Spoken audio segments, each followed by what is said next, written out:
Good morning, good afternoon, good evening, wherever you are. Welcome back to TRACKILICIOUS, and we are here for the next level racing GT3 Pro Championship. And do we have a special surprise for you? While not necessarily on screen, I'm Ghoukasian, but I'm joined by a pro commentator, Saagar Bakshi. Hi, Saagar. How are you doing today? Hi, boys and girls. How are you? Love to be here. Love to be here in the booth. Thank you very much, everybody, for joining us. Thank you very much for staying tuned. Hello, F Muff SDR. Hello, Dr. Porkchop. Hello to all the race friends, race watchers, drivers, and everybody far and in between.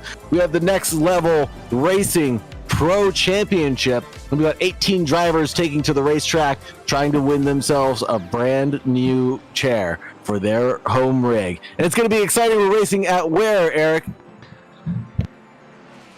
We are going to be racing at the Hungaroring, so we're going to see who is Hungary for the win today. We have quite a good competition up there on the field already. Qualifying has started, so we are, I think, ready to hop in there and look at what these individuals are doing to try and gain the top spot. Current champion from the last season, Jade Hutchinson, has picked a bit of a non-meta car in the Audi and is trying to see if his grit is quite there to compete with the best of the best here in the Americas. So why don't we transition on to the stream and have a look in game and see what is going on here, Saagar? Just about 11 minutes left in the qualifying session. It's going to be Andrew Rados at the top, followed by Jade Hutchinson with a 1:43.017. Then Thiago Denarte, Gabriel Felipe, Mike Vasquez, Kenneth Portis II, Mateus Alves, Jake Finn, Wilson Fernandez, Gil Silva, and Jonathan Clifford, the Big Red Dog, Austin Doyle, Alex Freeman, Matt Artem, Mario Costa, Professor Canotis, Quinn Smith, and Jace Wright being the 18 drivers taking to the racetrack tonight. And we've got a variety of makes and models, from Honda NSXs topping the charts, an Audi R6, the Ford Mustang GT3, the Bentley, and we also even have a Nissan GTR as well as the Lamborghinis. It is a mismatch of pro drivers driving these, well, let's say, like Eric said earlier, non-meta cars. 6 different manufacturers in the top 6 spots. Oh, never mind. Sorry. 5 manufacturers in the top 5 spots. I forgot that Portis and Rados are both Honda OP drivers. So absolutely phenomenal to see 5 different vehicles on the grid there on the top spots competing in this incredibly competitive and technical Hungaroring. Absolutely. A couple of facts for you here about the Hungaroring. Track length of 2.7 miles or 4.3 kilometers. Still don't know what the heck a kilometer is. Founded in 1986 and unchanged since. Located in Mogurod, Hungaroring. 14 corners, 6 to the left, 8 to the right, with 114 feet of elevation change. Just about the same amount of elevation change that you'd find at Paul Ricard. And we have a 0.56 mile or 908 meter long straightaway coming from turn 14 down towards turn 1. Yeah, it's quite amazing to see.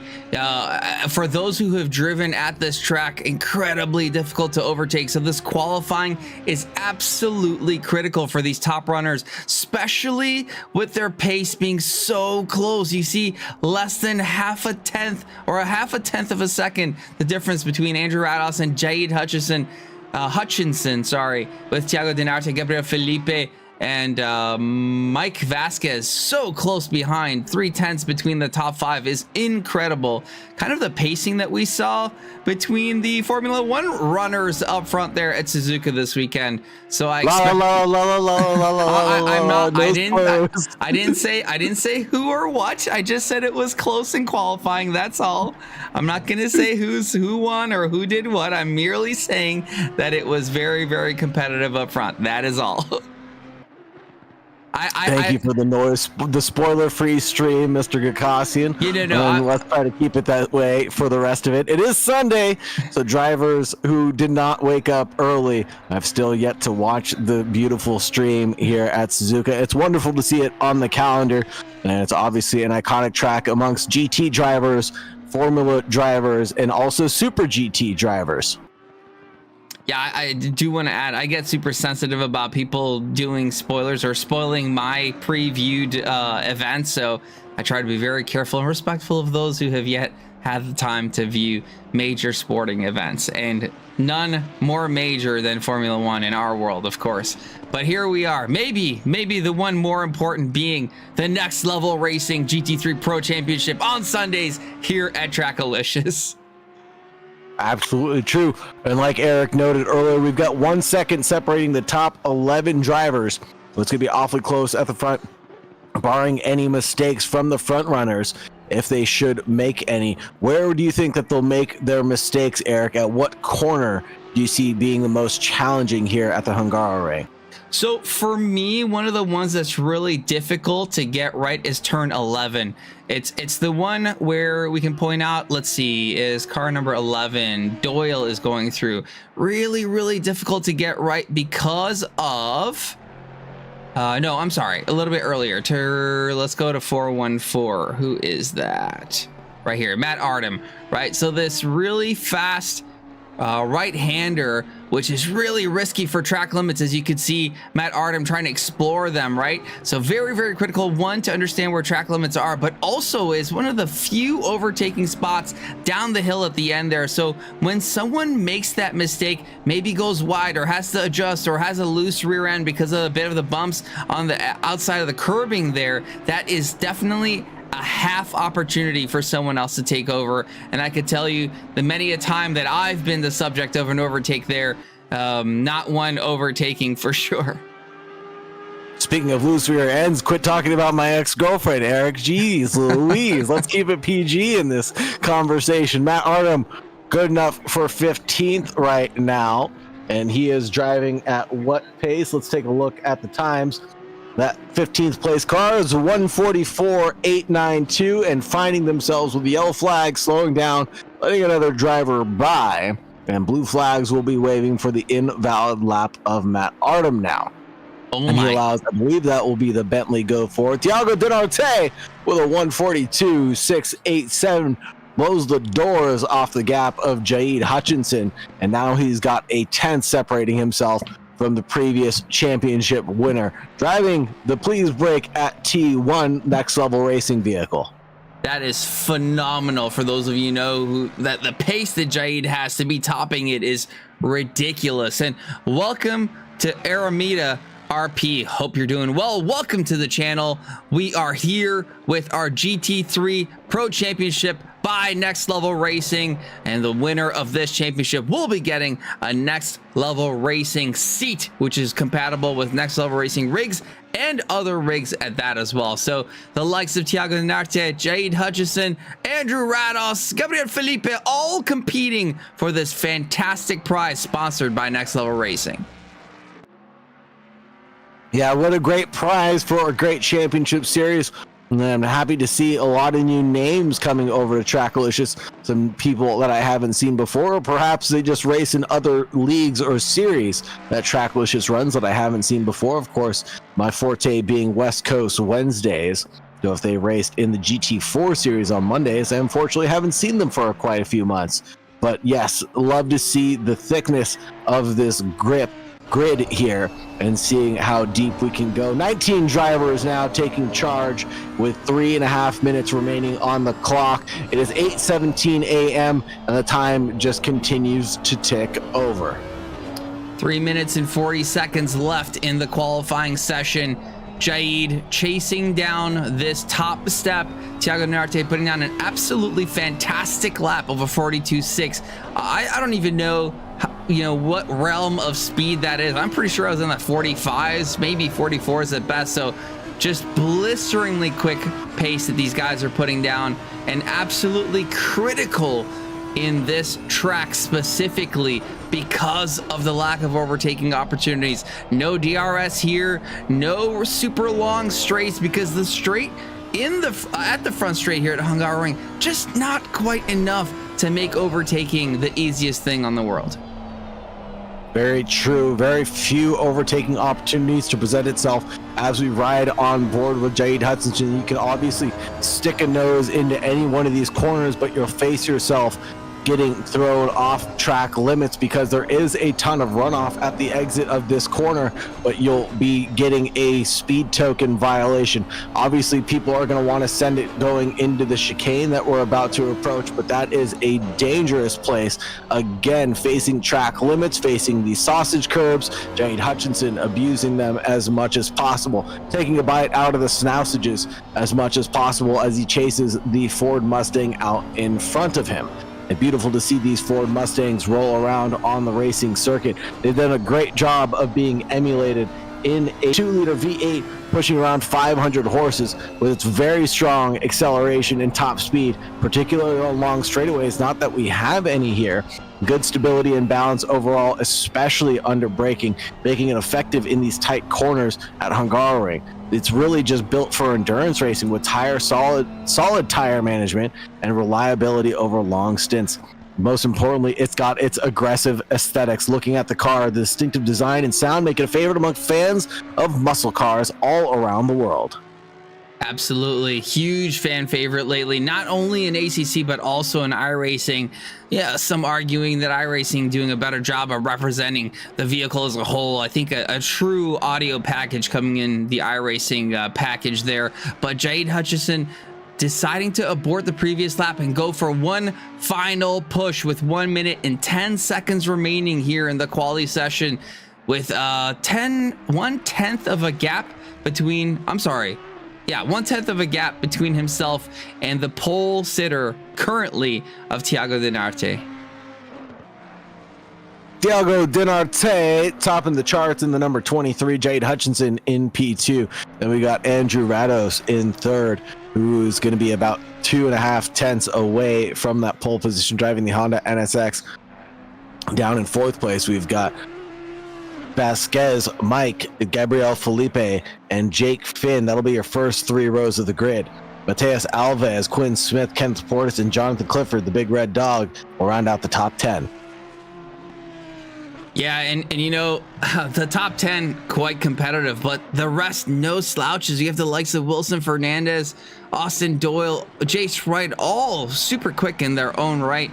But this grid so competitive that you're seeing some of these faster folks who would usually be in the top 10, top 5, whatever it is, now having to sacrifice or not be pushed down into the lower ranks, as Jade Hutchinson, oh my goodness, just gets, unfortunately, not necessarily blocked, but so quick that he despite leaving a gap to the car ahead, not enough for him to have a clean lap, and that is really, really unfortunate. Yeah, super unfortunate. Both drivers obviously on valid laps, so therefore entitled to getting their race space, but it looked like Jade Hutchinson just was backing off that much more, got the tank slapper coming out of turn 14, the final corner, and then just sent it into the wall out of frustration. Here's Andrew Rados for Team Up Garage, and maybe the Team Up Dog in the 403, driving in the pro category here. Third place, not too bad for the Honda NSX as he comes around and the middle sector of the track through the twisty bits, I'll call them, the snake section, and on our way down towards turn 11 now. Yeah, Rados, again, an incredibly quick driver. We see Gabriel Felipe now coming in P3, topping the likes of Rados. Rados hoping for some improvement. Timing charts don't look like he has anything there, but final corner here, trying to push for something or the other, but decides the better of it and decides to maybe practice a pit entry, but not quite. A little bit of a half commitment there to crossing the pit line and not crossing the pit line. It looks like the time of day has changed. Now it is 2200. It is going to be 10 p.m. at night, folks. It is late o'clock, as they would say, and it is sunny with 22 degrees ambient temperature, 22 degrees for the track temperature. And it looks like the session is about to get underway. We've got 2 minutes and 30 seconds. I think we've got time for a livery rundown, Eric. Absolutely. Let's see where the buttons are. We have in the top spot, starting our random funky beat, Thiago Denarte in the Please Brake T1 Ford Mustang, followed by the likes of Jaid Hutchinson in the Asex Sim Sports Visceral Racing Audi. Gabriel Felipe coming in P3 in the Oak Racing Team Bentley. Love seeing the Bentley out there. Andrew Rados in P4 in the Team Up Dog Garage. we're gonna upset him, but a Team Up Garage Honda here, the top placing Honda. In P5, Mike Vasquez in the other Please Brake a T1 Ferrari here. Jake Finn following in the Please Brake a T1 Nissan. Fantastic to see that vehicle out there. Matias Alves in the Silver Bullet Ferrari, the Brazilian, doing a fantastic job coming in P7. Quinn Smith in P8 in the Quinalicious. So I may have made that name up myself. Sorry, I cracked myself up. In the top placing Aston here. Kath Portis in the second Honda here in the NLR TSR Championship Honda NSX. And in P10, Jonathan Clifford in the JCNLR Championship Lamborghini. Why don't you take the next ones, Saagar? Wilson Fernandez for Vacuum Racing driving the 888 and looking clean as ever. Followed by that will be Jace Wright driving the number 24 Lamborghini, and he's driving the Trackalicious Lamborghini vehicle and Lambo NLR. Doyle Elmo Sport for Austin Doyle, and what a splattered livery we have to look at, the number 11 Ford Mustang GT3. Then we have Alex Freeman, the number 14, driving his iconic McLaren for AF Sport.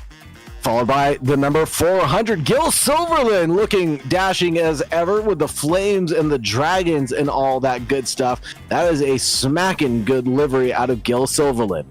Then we have the 744 of Mario Costa, boost of pace, 744 for BOP Racing. Then we have Professor Carnotos driving the Shell car, the number 42 of Professor Carnotos. He is the blue Shell, hopefully not taking out any leaders tonight. Then we have the 414 of Matt Artem for American United Racing NLR. Last but not least, we have Jacob Curtis for the Race Forge Esports team, the number 68. And there you have it, ladies and gentlemen, a 19-car grid, incredibly competitive here in the evening at 10:03 p.m. at Hungaroring in Hungary. And interestingly enough, I was just trying to look up some of the information. Hungaroring having a 59-second pit stop with tire and only 32 seconds without tire. So there's a 7-second difference with and without tires. It's going to be a decision that these people are going to have to make, as the race length of 80 minutes is really designed to make these folks decide whether they should or shouldn't take tires. Now, I don't know, Saagar, in my amateur position, I'm looking at track position being king. So I'm unlikely to take tires, but we'll have to see how these drivers, what these drivers think best fit them and their strategy tonight. Absolutely. It'll determine, each driver will have to determine if they should, would, could take tires or not based on how fast they're able to drive on older rubbers. We all know that race position or track position will be dictating the race pace, obviously, but if you're driving 2 to 3 seconds slower a lap towards the end of your stint, well, those fresher tires are really going to be advantageous to getting around some of the slower cars in front of you. It'll really be telling once we get to the final stage of this 80-minute race to see who has decided to do what and if the cost outweighs the benefits or not. But I believe the leaders, Thiago Denarte, Jaid Hutchinson, and Gabriel Felipe, will determine what the rest of the grid is capable of doing. The rest of the grid that decides to take a chance, well, it'll be a mix-up or a crapshoot between them. And I imagine we'll see a few more incidents between those drivers, not necessarily between each other, but just mistakes being made, and that will really be the deciding factor of this race. Drivers getting lined up 2 by 2 right now, about to approach the final corner and take the race start here at Hungaroring for this 2.7-mile circuit. Dinarte, Hutchinson, Felipe, Rados, first 2 rows, incredibly talented drivers, all champions in their own right, but the current standing champion Jade Hutchinson in P2 having the outside line as they line up in zipper formation, right, left. Dinarte will have the command of the start if he gets a great start, and we round out the final corner onto the front straight, getting ready to go right left, and getting ready to go green. Adrenaline running through their veins now, all amped up, and green. Looks like Hutchinson gets a fantastic start alongside, if not ahead of Dinarte here into the straight, but the speed of that Mustang is going to be something that Dinarte is definitely going to take advantage of, having the inside of the corner, everybody looking pretty good. 3 wide in the 3rd row there. Dinarte kind of pushing Hutchinson wide there, does get the move ahead, going defensive, and gets the inside of turn 3 here, and does command the position there. Everybody looks like they're making it through the first couple of corners there. Dinarte and Hutchinson still battling, but Dinarte does get that position up front. Amazing defensive maneuvers here by the front runners. Dinarte able to stave off the drivers behind. Mike Vasquez under a little bit of threat from Quinn Smith in the Quinn-alicious vehicle. A little bit of a wiggle there out of Vasquez. Please brake at T1. Quinn Smith trying to be advantageous or take advantage of the situation, but not able to do so. A little bit of undulation going through the first chicane and taking a little bit of a bite out of that sausage curve. For the number 21, Quinn Smith able to close down the gap just a little bit right now. 4/10 is the separation between those 2 drivers. Looking at Jonathan Clifford and Wilson Fernandez now, the gap is 3/10 between himself, and he's got Jace Wright. Speaking of doing things the right way, Jace is trying to move his way up the field into 12th position right now. Jace started in 12th, is now in 12th. Jonathan Clifford has lost 1 to Wilson Fernandez off the start. Quinn Smith gained 1 on Jake Finn, who fell back 2 positions. Mike Vasquez down 1, and Mateus Alves up 2 positions. Big gainer right now is Matt Artem with 4 gain, Professor Carnotis with 2, Gil Soberlin with 2, driving that sexy 400 car. Jacob Curtis up 2, and everybody else is down positions or is lost none, gained none. Professor Carnotis going side by side down the front straightaway here, and he is battling it out with the Doyle machine, but Doyle gets past, and the team is unable to keep up the pace going into turn 1. It's one thing that we said that front straight isn't quite long enough, but that is not so true for the Mustang, having incredible straight line speed. Besides the fact, as I have trouble getting my words out, besides the fact that it is elephant bopped here in our championship, the Mustang still has incredible straight line speed, something that the Ferrari lacks, and Austin Doyle making easy work of it, going up that position, overtaking Professor Carnotis, and now looking at the likes of Matt Artem to see if he can make anything happen in his mint chocolate chip. Taking a great line through the chicane section there, and now looking on the inside of Matt Artem. Artem being an elbows out type driver when he needs to be. And the problem for Austin Doyle is he's not just looking ahead, he has to look behind as well, as he's trying to threaten the car ahead while being threatened by the likes of Professor Carnotis and the blue shell Ferrari behind. Doyle's looking a little loose right now. The car seems to be slipping out from underneath him. Perhaps was not ready for the track temperature to be so low tonight. 22 degrees, as we said earlier, and probably going to drop as we fall into the midnight hour. But yeah, Austin Doyle's car just looks like it's slipping away from him. We've seen a couple of wiggles out of him during the past minute or so of this lap. But yeah, it just doesn't look like it's going his way. He closed down the door to Matt Artem and opened it back up to around 1 second at this point in time. And take this break to say thanks to Demonizer 527 for the follow. Welcome to the Next Level Racing GT3 Pro Championship here at TRACKILICIOUS. We have some of the best drivers in the Americas competing for a Next Level Racing seat as a prize. And these guys are absolutely tearing it through Hungaroring here in the third round of the Next Level Racing Championship. We have the likes of Thiago Dinarte leading the race, followed by Jade Hutchinson, our current championship winner from the last series. Gabriel Felipe, following, a champion in his own rights, has won here at TRACKILICIOUS before. And Andrew Rados, another champion of many, many series. Just champions on champions on champions, all competing for the top spot here at the Next Level Racing GT3 Pro Championship. And for those who are interested in some Next Level Racing products, !NLR, go check them out. Some fantastic rigs, or cockpits as they call them, and other accessories. I was going to make a dirty joke, but I decided to shut my mouth there.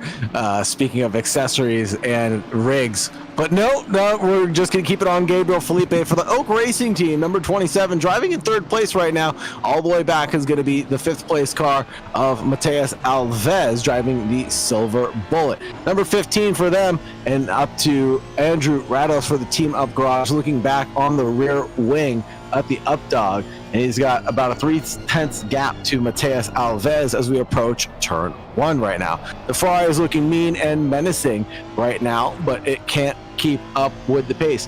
Faster laps going out to Andrew Rados, actually, with a 144.482 on the previous compared to a 144.8. We all know that catching is one thing, passing is a whole nother ball game. You got to really wait for an opportunity, especially when you're running cars that are BOP'd along the same opportunities. So it's going to be a challenge for Rados to get by Gabriel Felipe.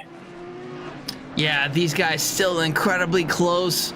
So now 3 laps into the race, an hour and 13 minutes left to go, and just look at that line of cars. Now, Thiago Dinarte, Jade Hutchinson, still within striking range of each other. Jade dropped down to a second behind. Will be losing some of that straight line draft that he'll get. Typically, people claim that it's within a second that you get the most efficacy of the draft on the straight, but will not be getting that understeer through the corners. Now, Jade, again, having said this before, kind of picked a non-OP car in the Audi here. We know that the Audi isn't the most preferred car in the ACC realm these days, but that Mustang, while being incredibly difficult to drive, if you can tame it, if you can tame the turn in understeer and the exit oversteer, you are going to be an absolute beast in that Mustang, and Thiago Dinarte showing that to be the case. Yep, he's done a great job now, forming a gap of around 1.3 seconds coming through turn 1 right now. It's not something that I would say Thiago Dinarte should take lightly over a champion like Jade Hutchinson, who pretty much dominated last season's events, taking nothing but pole positions and P1s for his name and for the cause of winning $500 and a chance to win a track day in a track prepped car. Now, do you know if Jade Hutchinson is actually taking us up on that offer here at TRACKILICIOUS, or is he just taking the money and running? Jade will absolutely be partaking in our track day on May 10th, and we'll be driving the TRACKILICIOUS Miata around Waterford Hills Road Racing, our local track, coming down and taking advantage of the pretty unique opportunity in our grassroots style motorsports. You know, you see the likes of Red Bull offering things like that, but they're a multi-billion-dollar company. We're just little old TRACKILICIOUS, but still happy to be providing that opportunity. And you know what? If we get the love and support that we need to support this kind of, let's say, prize giving or opportunity, then we can do it again. It was a bit heavy on my pockets this time, so we went with the Next Level Racing sponsorship instead. But should we get the growth that we're looking for here at TRACKILICIOUS, we'll definitely do another Pro to Pavement championship to allow winners of championships to get the opportunity to drive on a real racetrack. Looking at the gaps right now, everything is pretty much separated by around 1 second for most drivers. The closest one on track is going to be Matheus Alves and Andrew Rados. Right now, we're looking at Jonathan Clifford, the number 99 Lamborghini, as he chases down Wilson Fernandez, who's no slouch, driving that 888 vehicle. Wilson Fernandez for Vacuum Racing this time again, and he is coming through what looks like it's going to be turn 2. And we're coming around the bend right now, and things are pretty much on the straight and narrow. And this is what I love about some of these Trackalicious events, is that it's mostly quiet. We're not going to see a whole bunch of incidences or kerfunkles going down. Most of the drivers are happy to drive where they are pace-wise, and unless they catch on pace alone, we won't really see any shakeups in the order. Speaking of shakeups, Jake Finn last lap around was a 144.5 compared to a 144.5 as well out of Quinn Smith. So both drivers almost driving identical lap times between the two of them. Still looking at Matheus Alves and Andrew Rados, 144.2 to a 144.2. Nothing to be said about those drivers. The only drivers into the 143s right now are going to be Thiago Denarte and Jaid Hutchinson, your two leaders of this race. And we did have an incident come up with Austin Doyle. Going back and looking at the replay, having a look to see what happened there.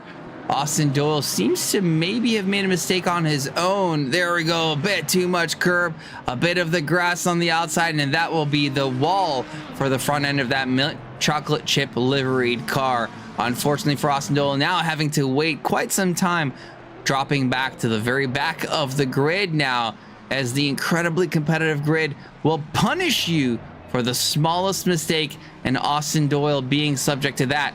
Having said that, though, someone who hasn't made a mistake yet is Matheus Alves, still challenging Rados for that P4 position. Rados doing a great job, not setting a foot wrong, unlike Austin.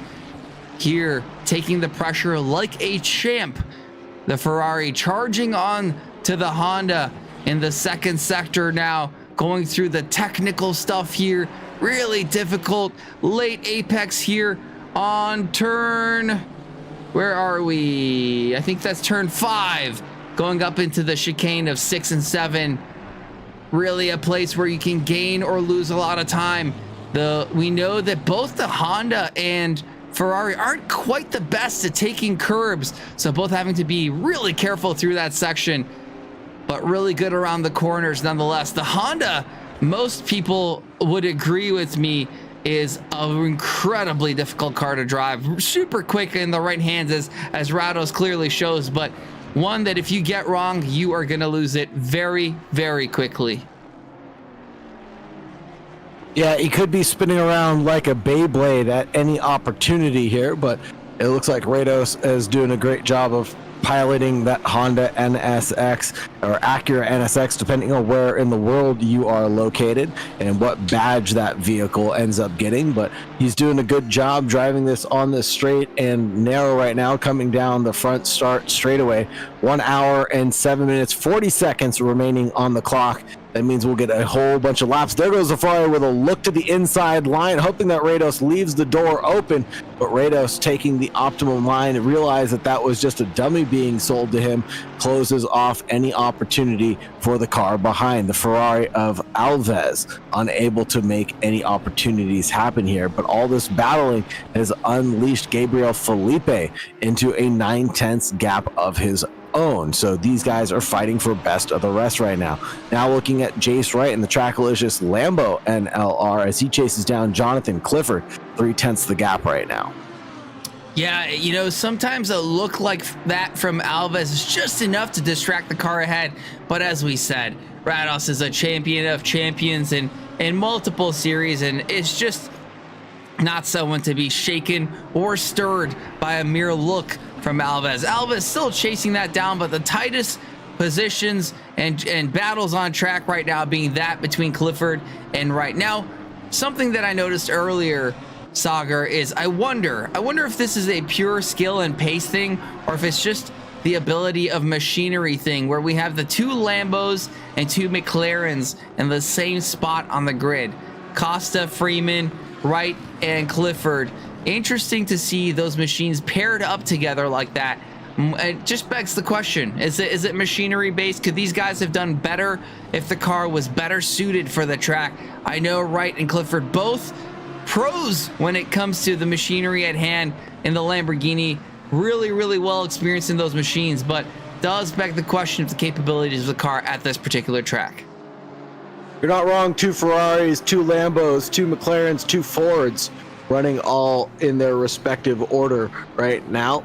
But I would argue that Jade Hutchinson is piloting that Audi a lot better than Matt Artem has been right now, and that's Matt Artem's car of choice that I've seen him time and time again always go back to. So I think it's more of a driver decision or being able to iron out some of the kinks from the vehicle rather than a machine limited disorder.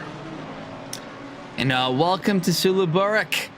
Thank you so much for the follow. You are here watching the Next Level Racing GT3 Pro Championship, the round 3 at Hungaroring, as these folks try to compete for a Next Level Racing seat that will be awarded to the winner of the championship. Right now, we have the likes of Thiago Denarte separating himself from the previous champion, Jade Hutchinson, in P2, doing an absolutely fantastic job of leading the race. Did take pole position, is leading the race, and we'll be hoping that there will be no anomalies from there. We do have the likes of Gabriel Felipe still chasing these two down, and Rados being under threat from the likes of Matheus Alves in P5.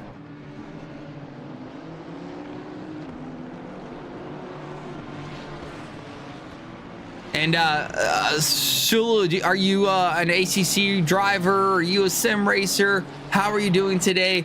What kind of stuff and racing things do you do?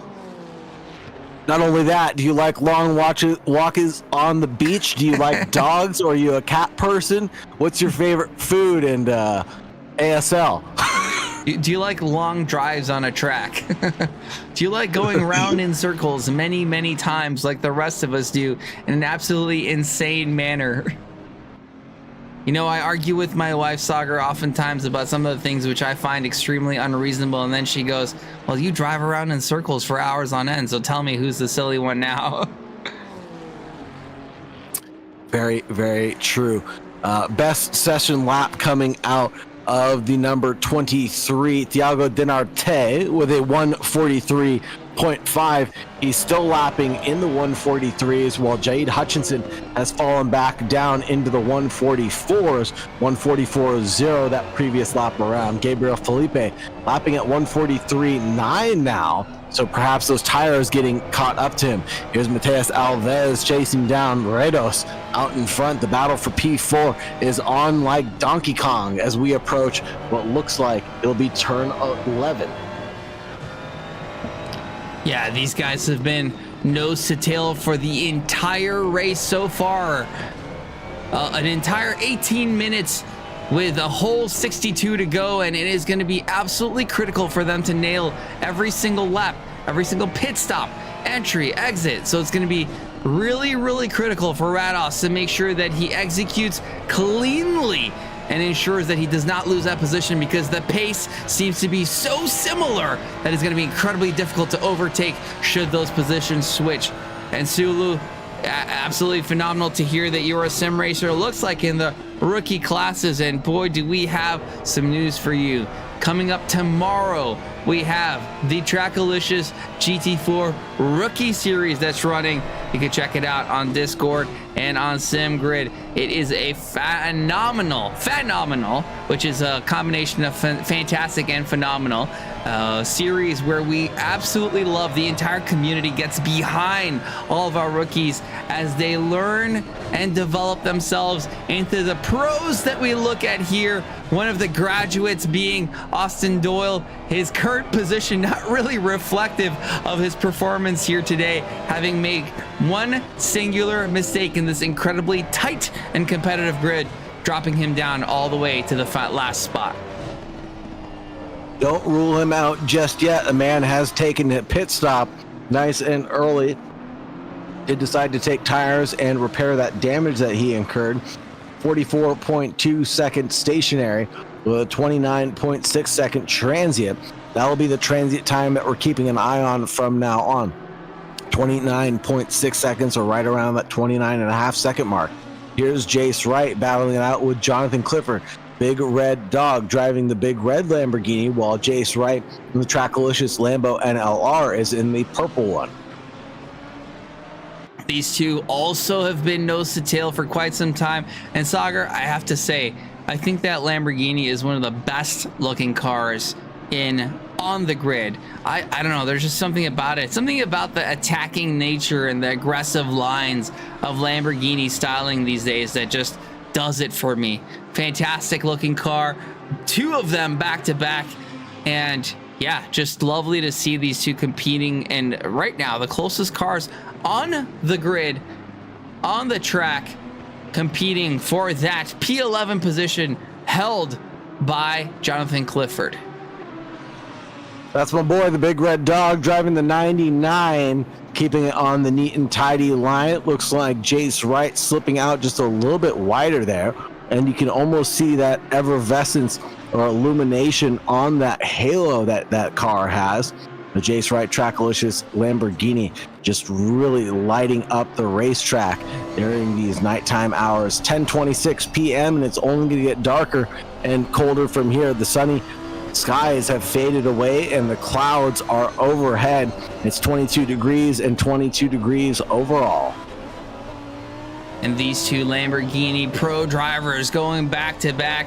You know, Jace Wright not necessarily in his native livery, as he is a Fuchsia Motorsports driver, having to sneak in a late livery provided by yours truly. So just to honor our Next Level Racing requirements, to have a Next Level Racing logo on their cars to help support the sponsorship.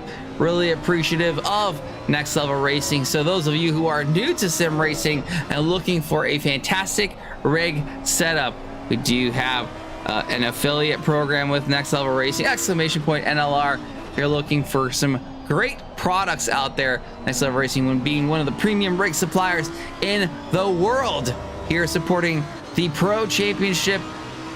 And what a championship it has been so far. The competitiveness all the way through the grid, unbelievable. These guys still being relatively close to each other, considering that we're already some ways through the race, still challenging for multiple positions, despite the fact that Hungary is not one where you can easily overtake. No, this is really going to be a pit stop battle between most of the drivers. 58 minutes left on the clock, left to go. Gap has increased to 2.3 between Thiago Dinarte and Jaid Hutchinson, but the gap between Rados and Alves has gone absolutely nowhere, but stayed pretty identical to where we found them just a few laps ago. It's nearing about 3/10 right now on the racetrack. Lap 12 out of this 80-minute race, folks. Yeah, I think it's really going to be exciting to keep watching. I really hope that we don't miss any action between these two as we go around the grid, looking to see how the rest of the field's doing it. Maybe, I don't know. I'm so hesitant to look away from these guys because they are so close, and the slightest mistake here at Hungaroring will yield a position change, one that Rados is not looking forward to, but one that Alves is absolutely charging for as he tries to duck behind the slipstream of that NSX to see if there's any opportunity to threaten for that position. Not quite close enough, not quite there. Has another look deep in the braking, but no, the steadfast and confidence of Rados determining that that position is going to be held behind. But what I did see may be a sneak of position out there. Now, something that we haven't talked a lot about here, Saagar, is the track limits. You did mention it earlier, but for those that are unfamiliar, Hungaroring typically and traditionally very difficult for track limits. In ACC, you get 3 strikes, and on the 4th one, you will get a drive-through penalty, something that Alves is going to have to be very careful of, right? If you dip your wheels outside of the allotted space, all 4 outside of the allotted space that is determined to be track limits, you get 1 strike, and it says you've gained a position, so you get a limit, and a second one, and a third one, and on the 4th one, maybe when you'll need it most, maybe when you need a little bit of relief as you're fighting with someone towards the end of the race, you're going to be given a drive-through penalty, and that's definitely not something you're going to want to have, especially with the grid this tight here today. Very true. The last thing any of the drivers need is a penalty or an incident to fall on top of them. And it looks like Austin Doyle being the only driver to face an incident so far in this race. But again, taking that pit stop nice and early, he'll have an opportunity to catch back up to the rest of the field, hopefully. And we'll keep an eye on Doyle's lap pace, and we'll find out where he'll actually fall. Now let's go through the grid right now. Thiago Dinarte, Jade Hutchinson, Gabriel Felipe, Andrew Rados, and Mateus Alves. We've talked about them quite extensively. And we have Mike Vasquez, in 6th place.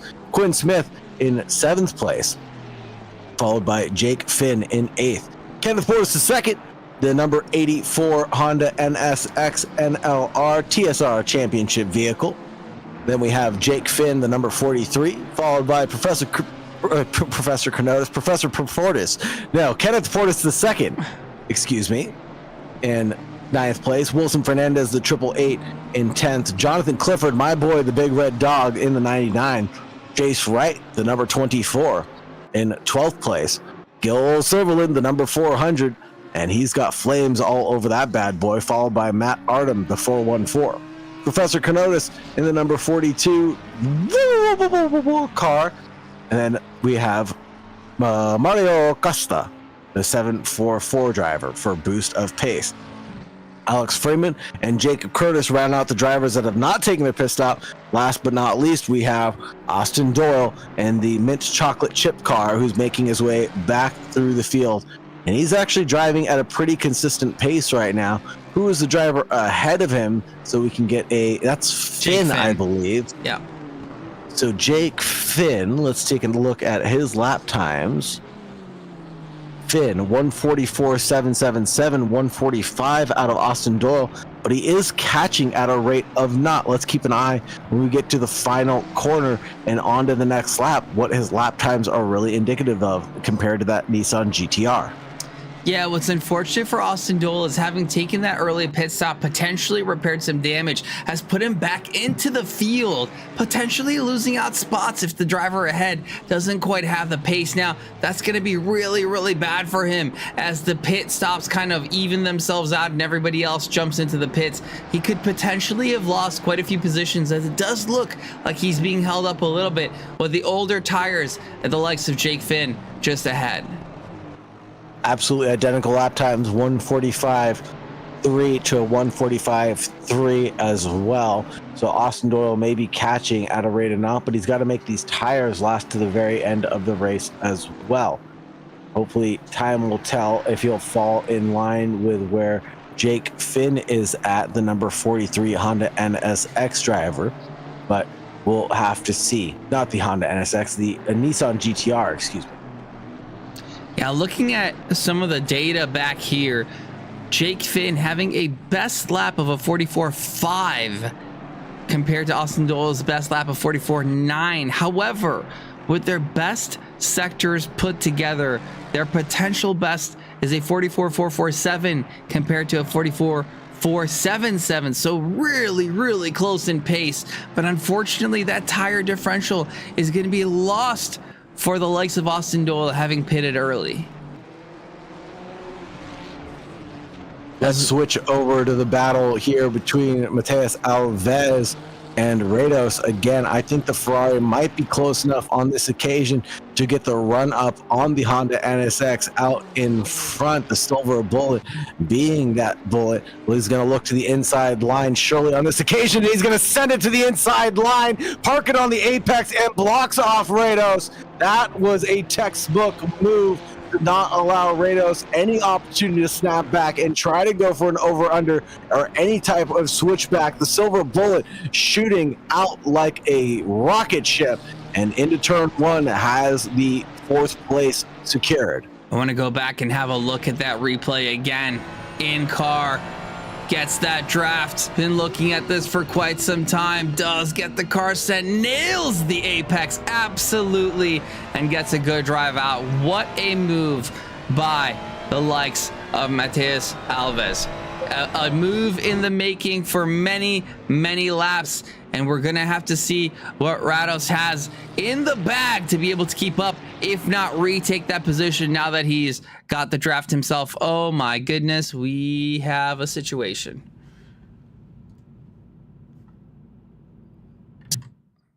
Let's do this real quick. Get back into the studio while I try to figure out why I got a disconnect there.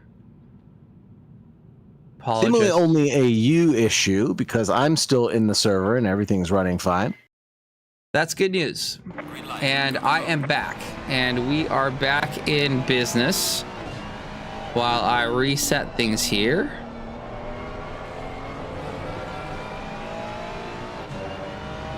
Looks like we have data. Yes, we do. Broadcast mode. Yep. And let's go back into the stream, into the race. Apologize for that, folks. That was unfortunate. Not quite sure why that happens. I've had it happen a couple of times in the past. Really need to figure that one out. But fortunately, Saagar, we did not miss the one of the most exciting parts of the race so far. The move that has been building for quite some time. Alves finally getting moved down, and it looks like he's got the pace, quickly dropping the likes of Andrew Rados for that P4 position.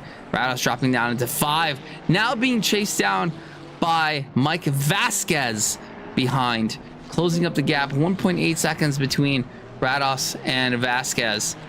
Is he going to have the pace to stay ahead or not? Vasquez right now lapping 145.3 compared to Rados 145.5. So slowly but surely is catching up to the 4th and 5th place drivers, waiting for an opportunity to pounce. Nearly identical fast laps out of these 3 drivers. Rados with a 144.217, the fastest of the 3. And then Alves with a 144.2, 144.2 for Vasquez also. This begs the question again, Saagar. I'm just wondering whether there is anything to be said about the machinery at hand. It looks like maybe that Ferrari has something in it that the Honda doesn't. I'm not quite sure.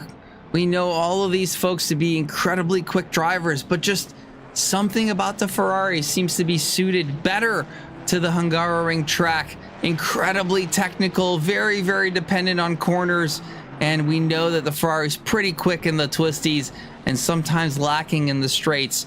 But today, the twisties are what counts, even though it was the opportunity in the straight that gave Alves the slight window, the peak that he was looking for to make that overtake happen. And wow, that was absolutely textbook and a very well calculated one, very well developed move at that, and making that move stick up into P4, while all of the others still battle to find their positions on track and see if there's any opportunity as we get closer to the pit stop window with an 80-minute race here, 40 minutes being the halfway point. We'll have to see whether any of these drivers decide that a 50-50 with a tire is the strategy to go with, or if they're going to stick it out for the long run, heavy fuel load, and then driving it all the way to the end.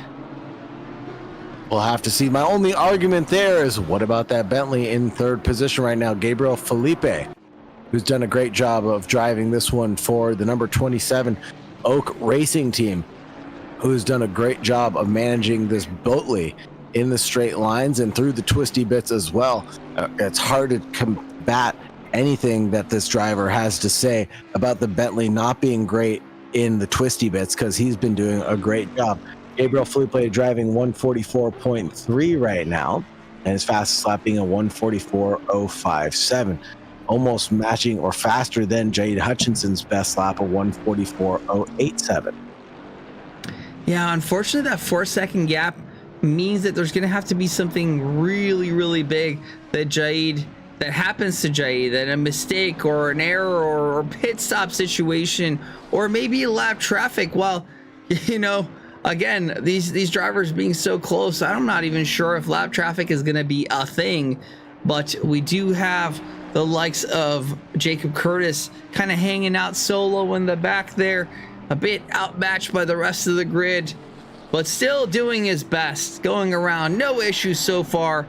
But these guys are kind of closing up to him with about a third of a lap to go as we enter the zone where people might be considering the 50-50 strategy and maybe taking tires. I don't know. I don't know if it's worth taking tires. Cooler temperatures might have kind of tipped things over to making the tires last longer, to making these guys think of the long stretch strategy where they go full fuel, drive all the way towards as much as they can, and then pit for a couple of liters and jump back out with old tires. Yeah, don't forget about the Bentley's big fuel tank that it has. It was built for endurance racing in general. So maybe closing down that 4-second gap with the pit stop cycle might be the key to the Bentley's race right now. Gabriel Felipe driving that number 27. Like you said, it's a 4.9 second gap. Let's just call it a 5-second gap right now. But he could catch back up to Jaid Hutchinson, as the Audi is not really the best in the fuel tank window. Yeah, I'm trying to look up if I have the data on the fuel tanks of these vehicles. I don't think I do. Yeah, it doesn't look like I have that data available to me, but really important to note that the Ferraris are actually quite phenomenal in fuel consumption while having a huge fuel tank. And I'm not quite sure where the Bentley sits in that, but it is definitely going to be something that that we have to look out for. But it looks like Rados has got ahead of Vasquez. And where is Alves? What happened? Alves into the pits. Okay. Got worried for a second there. A 60-second pit stop for Alves means that he has definitely taken tires. 29.1 second transient, 33 seconds stationary, comes out into nothing but clean air. This is a very successful pit stop for the Silver Bullet team. Absolutely. He's going to be just ripping through the track. A phenomenal stop. I don't know if he's got an engineer or a spotter working for him, but the pit out is going to be critical here. Make sure you warm those tires up well and ensure that you maximize the grip through the remainder of the race and maximize these laps of traffic-free laps and absolutely clean and get optimized and maximized, as I struggle to find the words, to make sure that Alves stays ahead of the position that he fought so hard to gain in P4. Yeah, for sure. He'll probably gain that position back, but obviously we'll keep an eye on the lap times to see how this undercut strategy ends up working out, and it probably will end up working out in his favor. Having the clean air around him, you can see on the track map in the middle right hand side of your screen, the number 15 has just got nobody in front of him, unless we're talking about the 744, who's about a quarter of a lap ahead, which should not be an issue unless we get down to the bitter end of the race session. Yeah, and now I'm curious to know, this is what we're going to have to watch and see, right? So clearly Alves picking up the 50-50 take tire strategy, right? So while he may have the cleaner laps, is the no tire strategy, the long run, right? Let's go all the way to the end, not take tires, going to be one that is going to be in the favor of Rados. Is Rados going to pick the alternate strategy, considering that that he was subject to the pace difference of the Ferrari and the Honda here at Hungaroring? Well, it'll be challenging for him to make up the time, 25 seconds, as you dictated earlier, being the difference between taking tires and not taking tires here at the ring. So only time will tell, but having 42 minutes to be able to make up that time is substantial enough. That'll be about a second a lap for sure that he'll be able to make up that time. So I think we'll have enough laps remaining for him to be able to do that. Now, if you pit a little bit later in the race, I think it'll be just not as mathematically feasible as some drivers would think. So those drivers that were on that 50-50 strat should have already come in the pit lane now. But no, we're not seeing any more pit stop callers on this occasion. Yeah, this is going to be really, really interesting. Alves clearly being one of the few, if any more. I don't know. We'll have to wait and see for a lap or two if anybody else decides to jump in. You know, maybe those who've been stuck behind another car decide that, you know what, I'm going to go for this alt strategy, maybe to find something that isn't an on-track battle, but is a strategic gain that I might be able to have. But really would have to look at the pace that Alves puts down as he goes through the final corner here, looking at the timing charts to see what that speed looks like, what that time looks like. Really would have to be looking at something phenomenal, something within or faster than half a second a lap, and that was a 44.2 for Alves compared to the likes of Rados with a 44.7. So right on track. That is half a second a lap, which is, if I'm not mistaken, the exact amount of time, if not better, that he would need to kind of get back to Rados, with the additional, just looking at the spotter's guide, additional likes probably like 30 seconds with yeah, it might be, I think my calculations are correct. Never trust the commentators' math. We're just doing it on napkins. As you heard from the announcer, we are at the halfway point of the race at this point in time. So those halfway callers should either be coming in or have already come in at this point in time. The 403 and the 21 are close to each other on the racetrack right now. That would be Andrew Rados and Mike Vasquez, 0.8 separating them on the racing surface. I'm gonna, Saagar, I'm gonna have you continue doing that while I do some quick math here to determine, to see if what are the real lap time differential that the likes of Alves needs to pull off to be able to make that overtake work for him, or the strategy to work out for him. All right, and we're looking at the please brake at T1 car, and this is the number 21 Ferrari, who's been working his way to catch back up to Rados in front.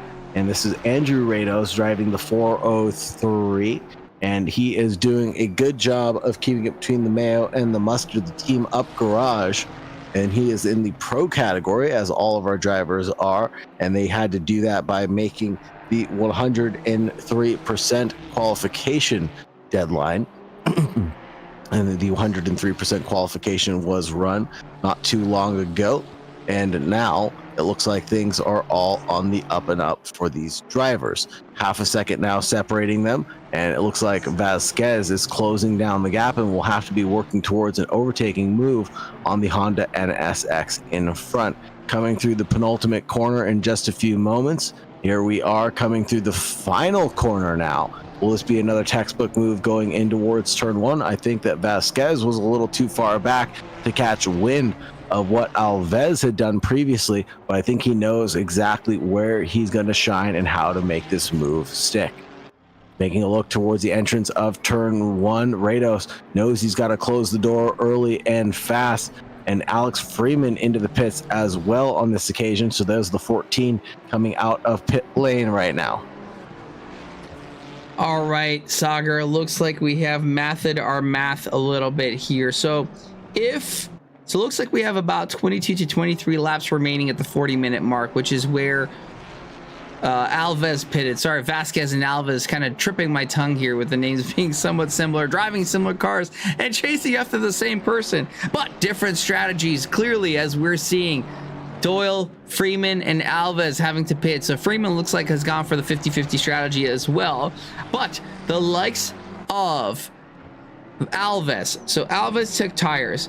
Now, should the time difference in the pits be in the order of 30 seconds, Alves is going to have to put down 1.3 seconds a lap faster on average through the remainder of the race to be able to gain that position back. That is quite the tall order. Now, looking at the pace right now, looks like Alves put down a 1:43.8 on the previous lap, with a Rados's 1:45.2. So it looks like it might be there, but it is one thing to talk about the pure single lap pace, another thing to overtake. So it is on. This might work. but we will have to definitely wait and see towards the end as we see the likes of Austin Doyle subject to yet more trouble as he gets served a drive-through penalty for track limits. Super unfortunate, worse for wear for Doyle as he comes down pit road to serve that penalty. Immediately he was on a good recovery drive, but now it's gone worse for wear for him right now. And don't forget that although Rados is leading by a little margin, if he decides to not take tires, that time will slowly slip away from him lap after lap, especially as we get to the end of the race. So that 1.5 second gap that we're looking for right now may turn into a 2-second gap between their lap times, and that should give Alves the opportunity that he's desperately looking for to get back to where he belongs, up at the top step of the best of the rest board, I should say, 4th place overall. And my goodness, Saagar, look at who has turned on the afterburners on that Audi, where he had previously had a 2.5 second gap, now only 0.3. I suspect that Jade Hutchison must have been doing a bit of tire saving to find the opportune moment to strike, and boy is he striking. Can Dinarte hold the lead with Hutch starting to bear down? Mr. A Fox Pro, you might know better than we do with a name like that, but Hutchison looking incredibly threatening, looking on the inside, trying to make Dinarte decide whether he's going to defend or not. Dinarte holding true, knowing that Mustang has incredible straight line speed.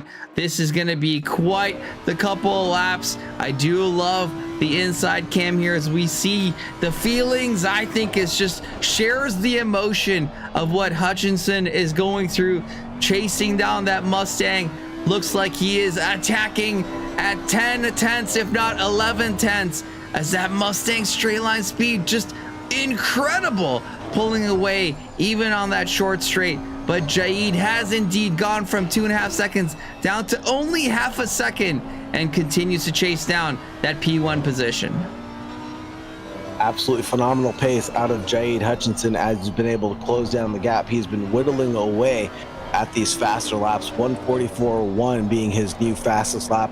He's definitely unleashed the beast right now as we approach this halfway point. As we approach the halfway point, I should say past 10s, not future 10s, because we're down to just the last 33 minutes and 33 seconds of race right now. As we get close down to some of the hairpin corners, will Jade Hutchinson look for a cheeky opportunity to get by the 2-3 in front?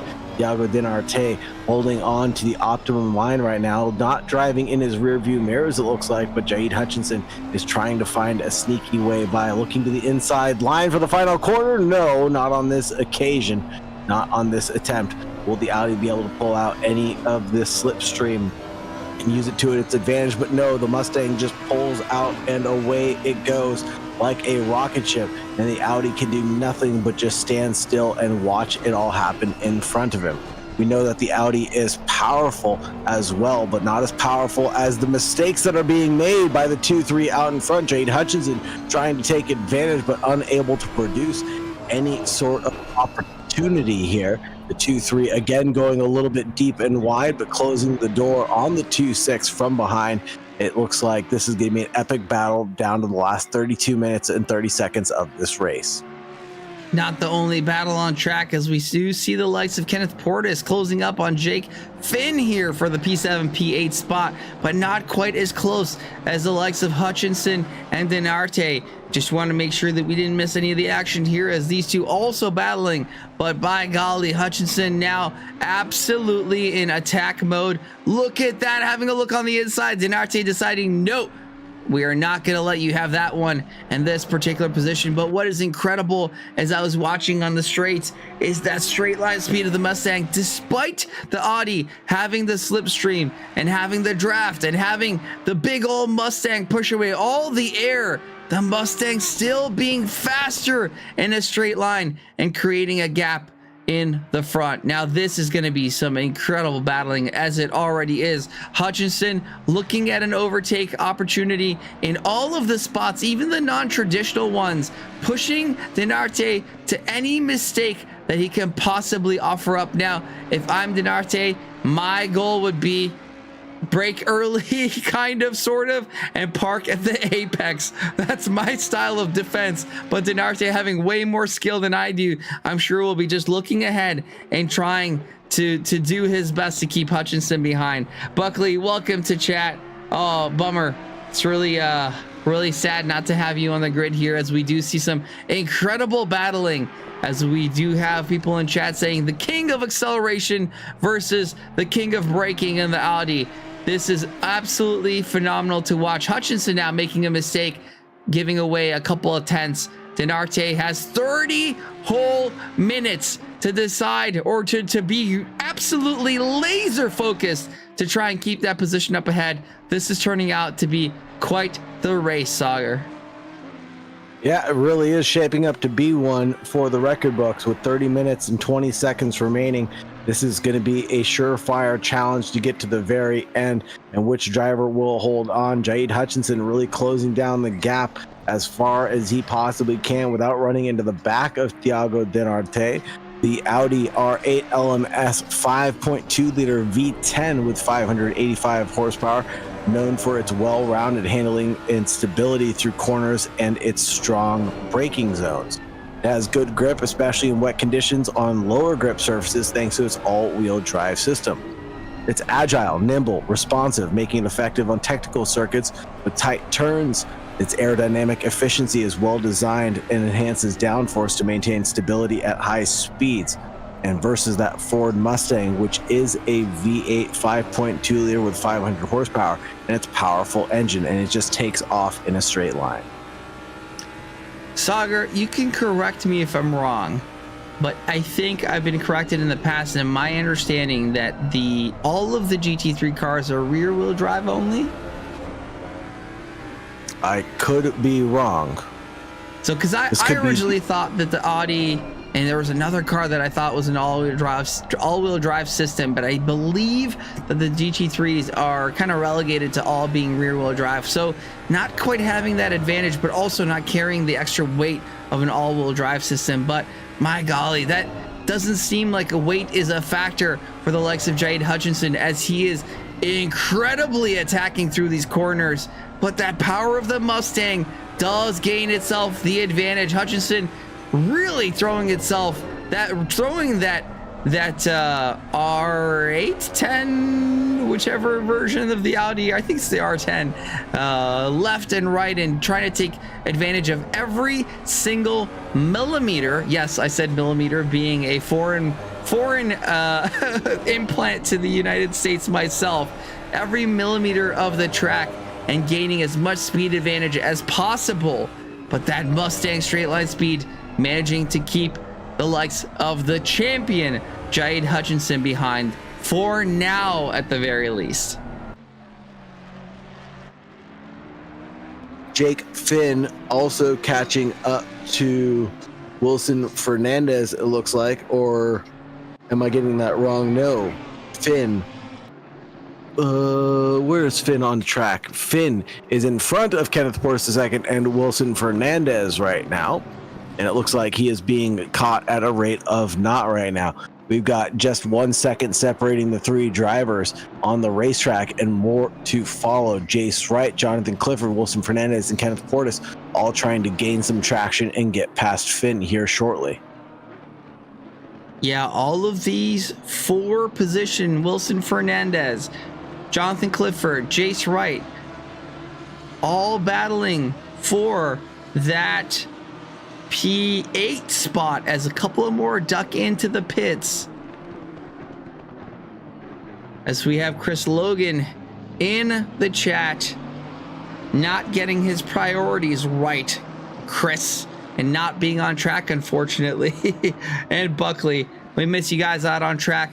For sure would have loved to have a bit deeper of a grid, but that being said, this grid has given us some incredible moments, some crazy battling happening so far. As you can see, P8, 9, and 10 here battling and trying to gain a position, all within a second of each other, as the pits are coming into play. Now, what I'm curious to know is, while Jaid continues to hunt down the likes of Thiago Dinarte, does it make sense for him to pit some point in time? He does seem to have the pace, but he is being held up by that Mustang.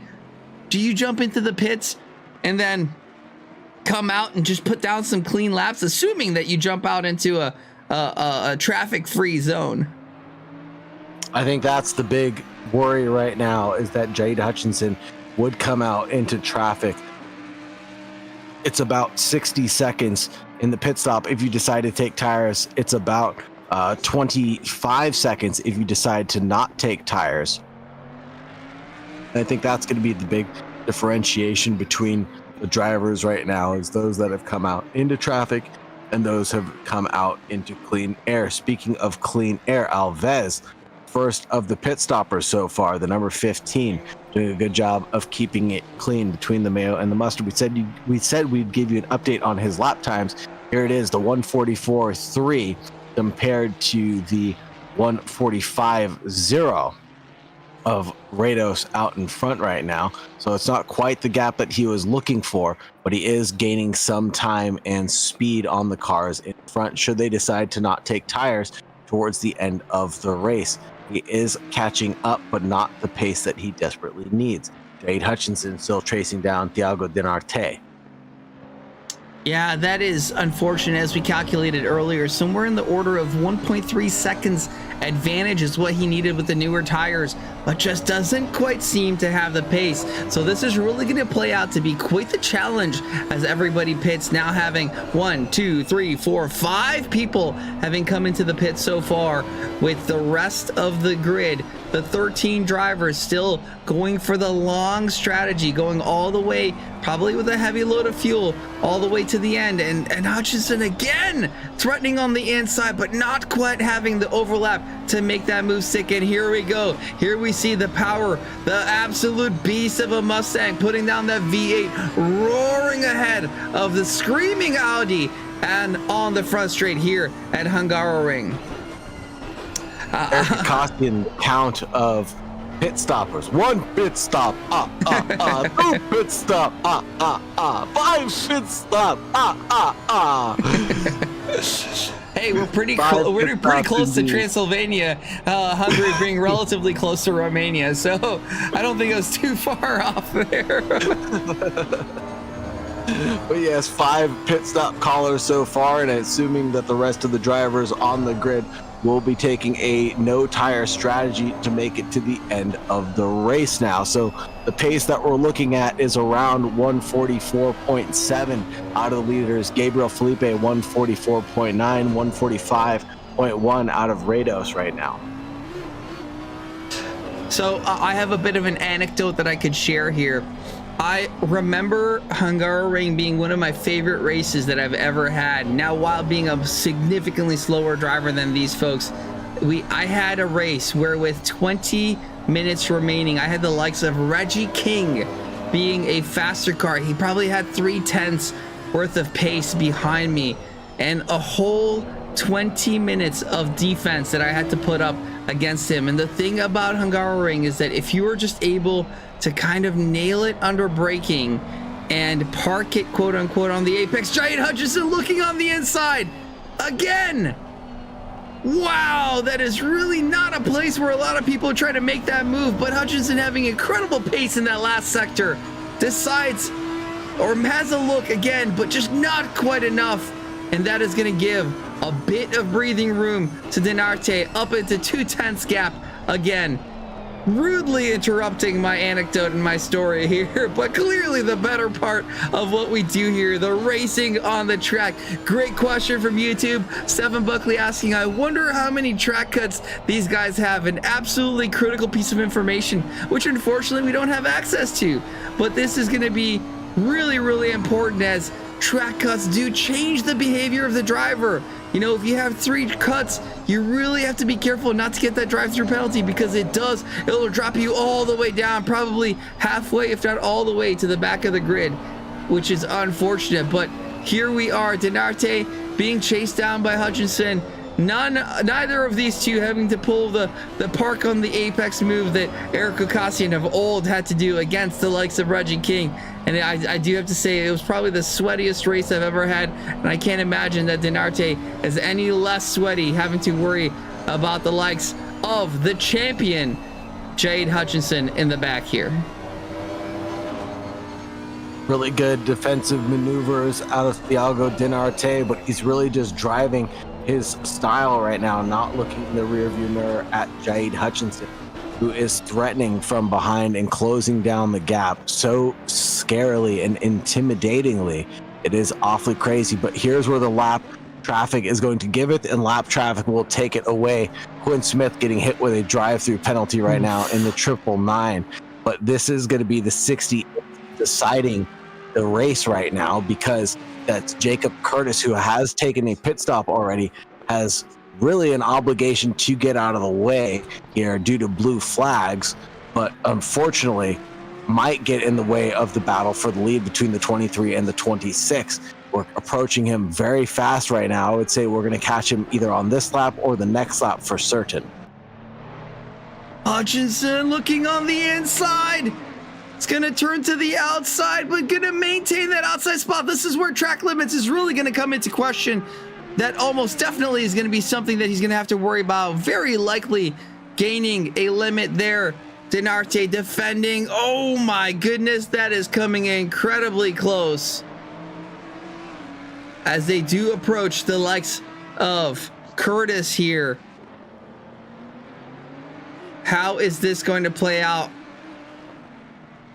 As Hutchinson does show some headlight love to Dinarte, going through the final, or entering the final sector of Hungaroring here. Again, this is one of the most difficult portions of the track for me, at least. 2 track limit opportunities on these double rights in the final sector here. Dinarte still staying ahead, but coming up to the likes of, oh my goodness, there's a tap. Oh. Looks like Hutchinson's going to give that position back, though. Gosh, I love the sportsmanship of these guys. I think that time around was an I'm sorry for the tap headlight motivation there, but these guys just unbelievably close as we see more people pitting. And the one that we're really, really interested to see, as I do want to snooze. Oh my goodness, we have 5-minute snooze. Do you want to see where Rados ends up relative to the likes of Alves? Alves now leading the pitters as we continue to watch the battle. Looks like Dinarte's tires are really giving him a hard time, not being able to hit the apexes or apexes, whichever way you decide to pluralize the word apex. Does seem to be having a harder time hitting those corners now, and not seeming to be as much of an issue for Jade. But again, that qualifying being absolutely critical, with Dinarte taking that top step during qualifying. Will that yield a top step in the race? Hopefully so, for Dinarte's sake. He has led pole position for qualifying. He has led with the fastest lap of the race, a 1:44.607, and hopefully he will take this to the checkered flag in this position. 26 is trying to invert all those hopes and dreams for Thiago Dinarte. We have the 68 of Jakob Curtis getting in the way here shortly. Unfortunately, because of that incident between the two of them, I think that slowed them down, considering my 1 lap or this lap plus 1 prediction ruined a little bit. Should see them catch on the lap for sure now. 1:44.7 to 1:44.7, identical lap times between the two drivers. Best lap time of the two going Thiago Dinarte's way, but when you're nose to tail, you can't really go that much faster than the driver in front of you. Flashy of the headlights will be illuminated now from the number 23, looking forward at the 68 of Curtis. This is where we see what Curtis decides to do. Is he going to be a factor in the battle for the lead or not? Dinarte. Did I miss? Did he already let him by? Disappeared. Yep, Jacob Curtis absolutely disappeared off the racetrack for a moment to let the two leaders by. Wants nothing to do with this battle at this point in time. Saw the writing on the wall, dipped out of the way. I think he even went over onto the grass to let him by. Now next up will be the 400 of Gil Silverland. And while we are paying attention to this battle, we do have quite a few actually on track. We had the likes of Jake Finn that was kind of close for a second, and then Kenneth Portis and Alex Freeman, but Portis onto Fernandez, and then Freeman onto Artem. All battles on track, but I just can't take my eyes off of what's going on here. Now we see Silverin coming into play. Silverin also not wanting to have anything to do with that P1 battle with 15 minutes to go. Absolutely insane battle that's been happening for a whole 15 minutes already. Absolutely tip to tail between Dinarte and Hutchinson. So much so that we've had a contact or two, but fortunately nothing race ending as these two continue to battle for the glory of the top step. And that is incredible, unbelievable, as you see the likes of Professor Kernotis pitting and coming out behind. Fortunately, no more traffic for these two for quite some time, as the next car ahead is the 24 of Jace Wright, almost half a lap ahead. Nemesis, welcome to chat. Hope you're doing well. You are here watching the Next Level Racing GT3 Pro Championship at TRACKILICIOUS, and you have the likes of Thiago Dinarte, who has put down the pole position lap and is being chased down by our previous champion Jade Hutchinson for that top step here at Hungaroring. And if you know anything about Hungaroring, it is an incredibly difficult track to overtake, and one that could be facilitated in comfort with Next Level Racing's fantastic rigs, exclamation point Next Level Racing. Check them out, as we do have an affiliate program with them, and they are providing a Next Level Racing seat for the winner of this championship, as Dinarte continues to defend that top step, trying to gain more points for the championship, as these two are incredibly close in that battle. Dinarte coming through the second to last corner, 2 180s, one right-hander, one left-hander, as he gets back into his comfort zone of that Mustang, of the huge straight line speed advantage over that Audi.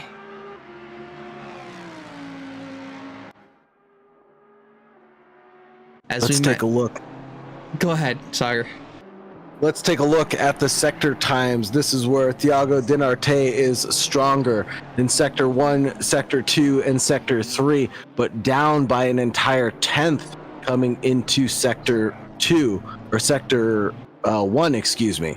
It's absolutely crazy how much time he's losing. It's about 1/10 and a half that he is losing coming through Sector 2.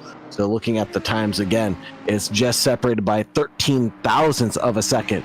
But it looks like Jade Hutchinson is faster coming through Sector 1 by about almost 2/10 of a second.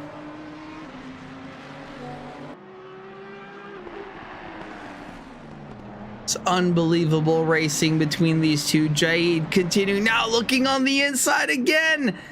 Oh, we had a bit of overlap, and there he goes through. Jade threatening the likes of Dinarte, and now absolutely sending it. Is he going to be able to keep that position? They still have their pit stops to go, and I actually want to go back and have a look at that move from his view. Coming through the chicane, this is going to be the door opening for Jade Hutchinson. Sends it up the inside line, mounts the curb, forces the Mustang to go off a little bit wide, and Jade Hutchinson secures that P1 position with a cheeky little stab of the brake coming out of the chicane and into turn 11. There you have it, folks. There is one way that this can get turned around: a mistake in the pits, as we see another mistake on track. Mario Costa having a drive-through penalty. Well, there's actually two ways that the lead of the race can be given up. Really, realistically speaking, mistakes obviously can happen, but pit stop issues and drive-through penalties. No idea how many limits these guys have, but wow, what an absolute phenomenal battle for the lead of the race. Jade Hutchinson now 7/10 up in almost half a lap. This is unbelievable pace from that Audi.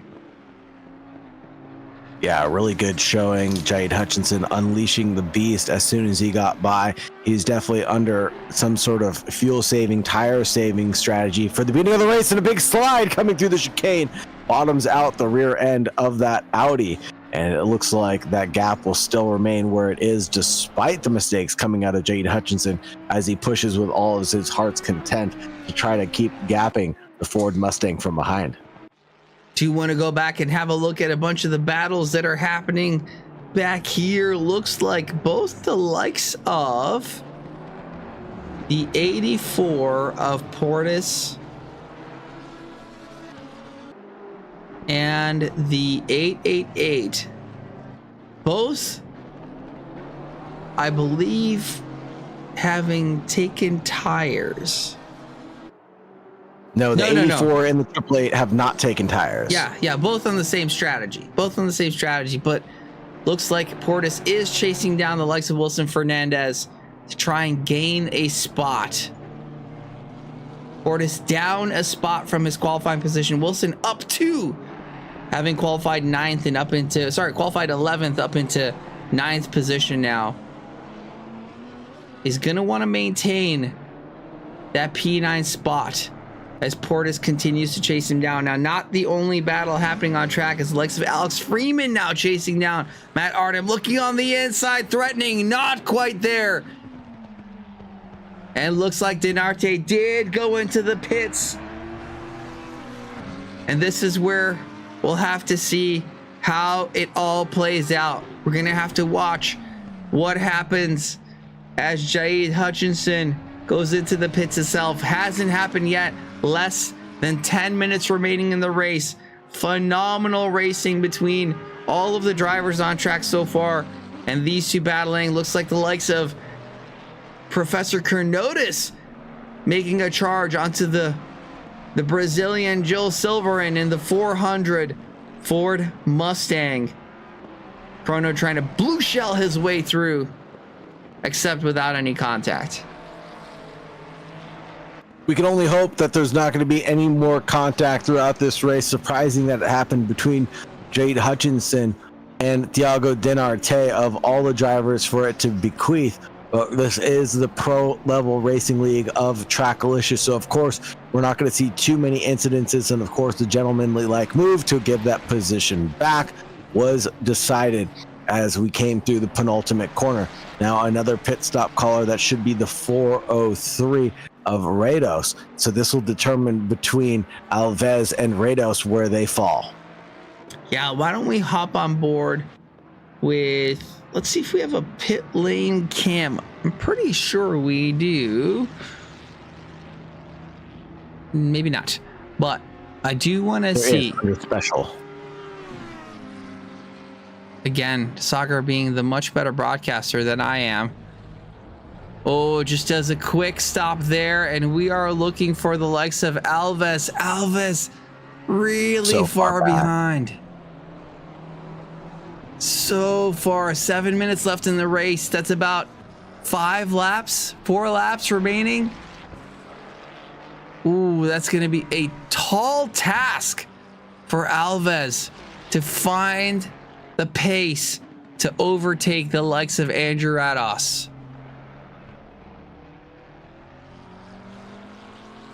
Trying to look at what the delta ends up being here.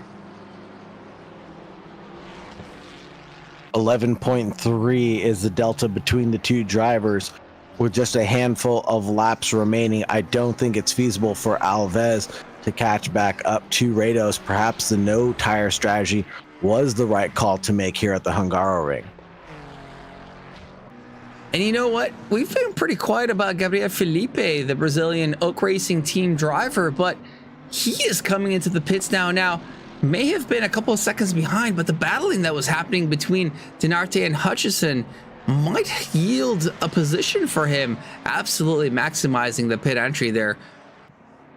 This is shaking up to be quite the exciting race, despite the fact that Hungaroring is really difficult to overtake. Really curious to see how things end up for both the likes of Jade Hutchinson and Gabriel Felipe. Is there an opportunity for him to find a spot as we see the likes of Thiago Dinarte coming through the final corner? 27 accelerating out of the pits now, still speed limited. Dinarte coming out, Felipe throttling out. Oh, and is ahead of Dinarte. Oh my goodness. Wow. Felipe absolutely big braining the situation here with only 5 minutes remaining in the race, and now has a 1.8 second advantage to the fastest lap setter of Thiago Dinarte. Dinarte's situation going from bad to worse, not having lost a position on track to the likes of Jade Hutchinson, now losing another one in the pits to the likes of Gabriel Felipe. Gabriel having a pretty quiet race so far, now is in a position to gain that P2 or maintain that effective P2 as we wait for Jade and Vasquez to pit. Unbelievable. 7 seconds gained in that pit stop cycle, 28.9 second transient time, almost identical with Thiago Dinarte's time, but a 5.1 second stationary to an 8.8 second stationary. It really is due to that Bentley's big fuel tank and not having to take as much fuel to make it to the very end of the race due to that very short pit window. It'll be Gabriel Felipe's victory here as long as he makes it to the checkered flag in front. Vasquez now into pit lane, and this will be indicative to show us where all the rest of the drivers may fall. We obviously have Finn and Smith yet to pit, but these rest of these drivers should be pitting within the next lap or so. And there you have it, Quinn. And it begs the question, with the pace that Jade was showing, was Jade just fuel saving through the first portion of the race? Definitely a question we're going to have to ask him, because once he wanted to, he turned on the pace and was unbelievable how quickly he got close to Thiago, and unbelievable how much pressure he put on there. Now we're going to really see how things play out. It is Jade Hutchinson with the lead of the race, yet probably the only person that is yet to pit. Yeah, absolutely, because we do have the likes of Finn and Smith coming out of the pits. Finn in the pits still. Wow. This is going to be an absolutely incredible finish to the race. Really curious to see how this position ends up. Hutchinson putting down some blazing laps with a 1:44.2, the fastest in the field of anybody, putting down laps right now.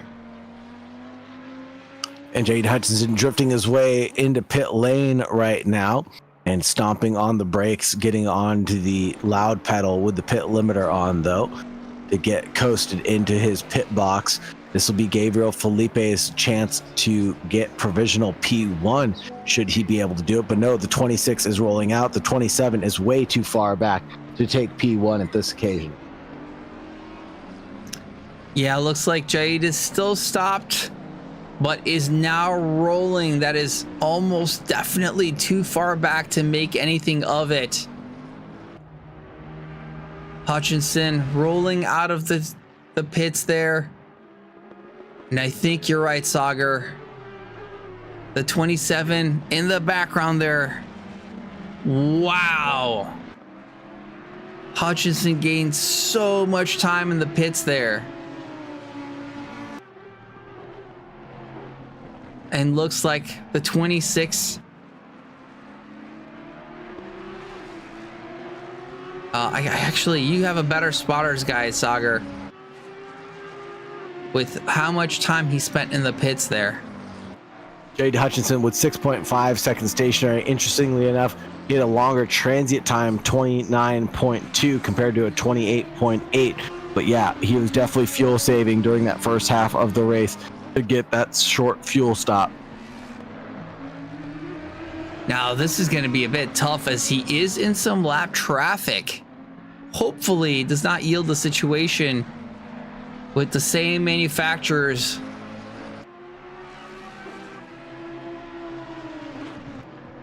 Matt Artem moving his way out as Jade Hutchinson does. Is Jade Hutchinson's Audi the newest one? I would presume so. Looks like Artem's running the same one, so yes, very likely that it is the newest one. Rados now being held up by the likes of Jake Finn, who has yet to pit. Very interesting. I would suspect that Jake would have to dip into the pits in this final corner, as it is the last lap.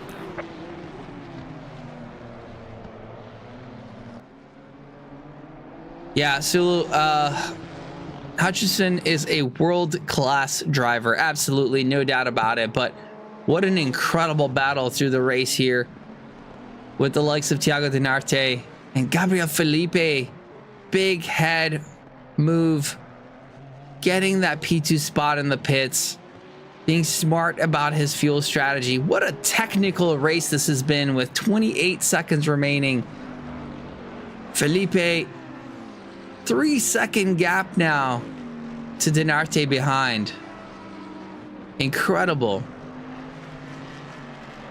And we do see the likes of Matheus Alves, the top runner, having taken tires, lost a spot, lost 2 positions, not only to Rados, who he was battling, but Vasquez as well. And that tire strategy just wasn't quite the right one, it doesn't seem, but he does have half a lap to try and make back one of those positions at least, as he does have the fresher tires and is running about 0.3 a lap faster from the previous lap that he had set. It's going to be quite the battle, but all eyes on Jade Hutchinson. Oh my goodness, there's a situation in the back there. Contact. Artem and Freeman. My goodness. We're going to have to skip that for a second as we see our race winner, the beast, Jade Hutchinson, taking the race win in that incredible Ace Tech Sim Sport Visceral Audi. The Canadian driver, phenomenal job. Gabriel Felipe coming in P2 with Thiago Dinarte losing 2 whole spots in P3. Andrew Rados with the better strategy in P4. Vasquez coming in P5, and Alves not being able to pull off the move he was looking for in the final sector there. Coming in P6, Wilson Fernandez rounding the final corner in P7, with Portis chasing down for quite a few laps. Congratulatory flash of the headlights in P8. Clifford coming in P9, and that will be a P10 for Jake Finn. Yes, as some of the quitters. Quinn Smith in P11, Jace Wright 12, and 13 as Jules rounds out that flame of a Mustang in P14, 13 I should say. 14 to Cronotas, 15 to Artem, Alex Freeman 16, Costa 17, and Jacob Curtis in 18. As we wait a couple of seconds here as our final 2 runners finish up their lap, and then we'll hop back into the studio and hopefully get the likes of Felipe, Dinarte, and Jade Hutchinson in the interview room to talk about their phenomenal performance.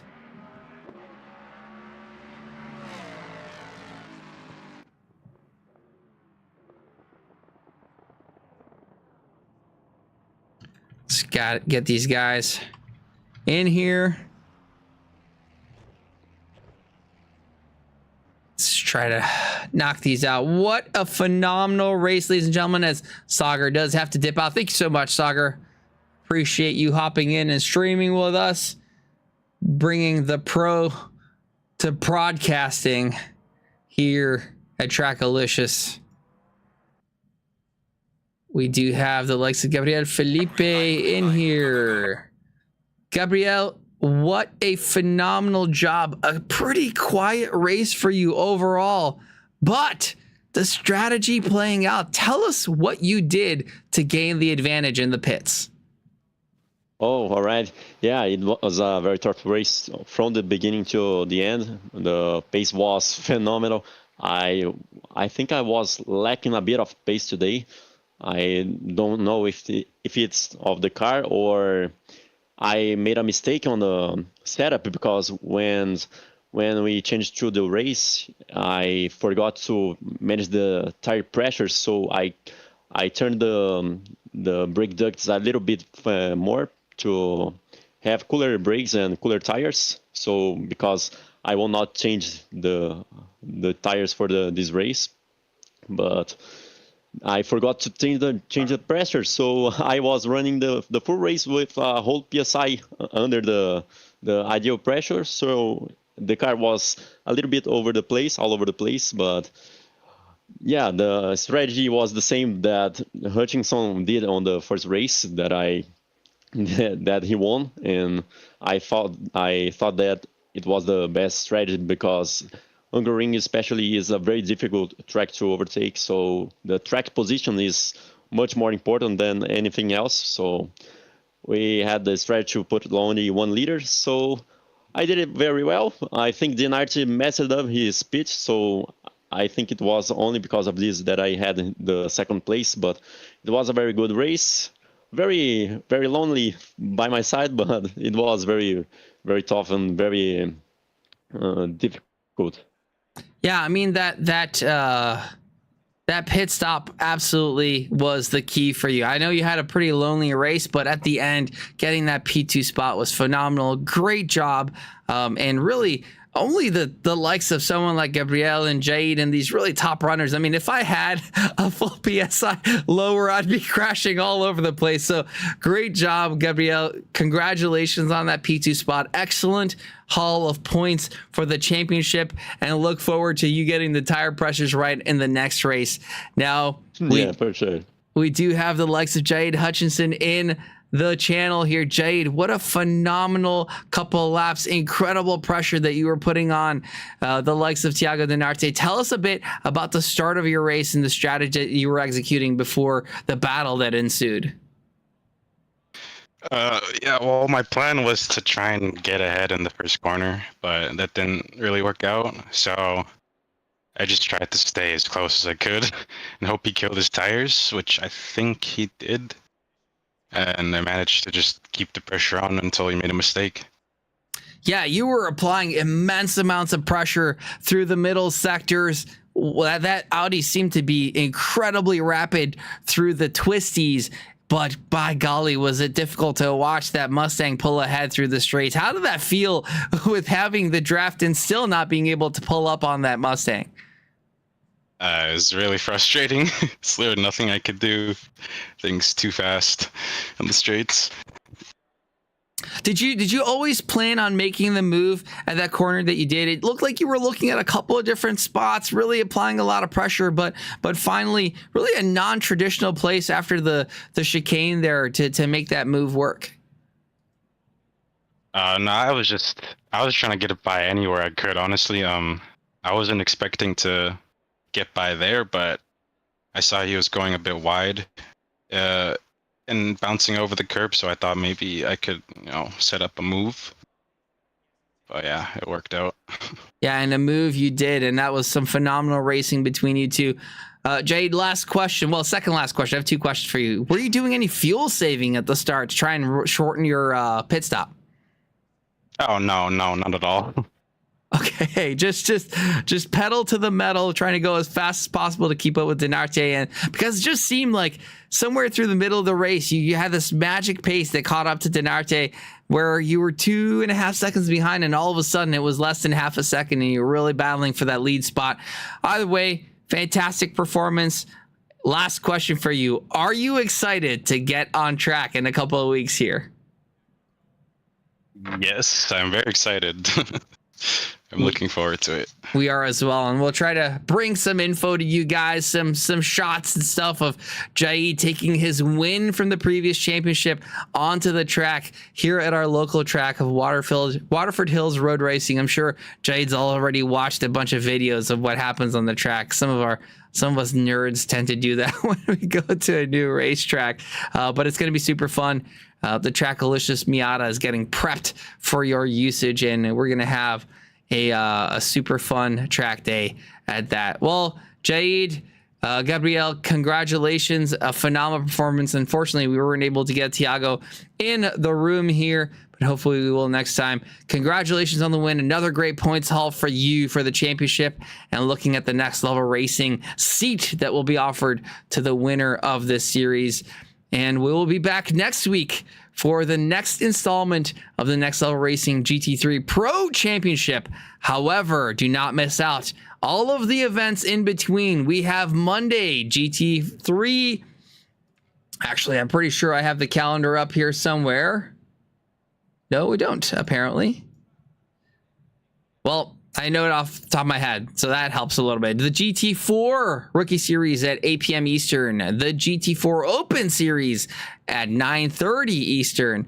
Then we have Tuesdays LMU at 8:30 Eastern. Wednesdays at 11 p.m. to help our West Coast folks out. The 11 p.m. Eastern, 8 p.m. Western GT3 Championship, followed by the iRacing Thursdays, the GT3 GT4 multi-class, and finally the LMU Fridays. Back on Sundays with the GT3, the Next Level Racing GT3 Pro Championship.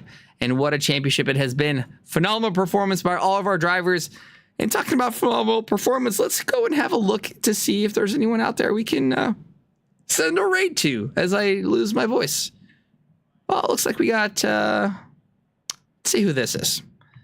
We only got one viewer. Let's go show him some love. 2 followers. This is going to be a fun one, folks.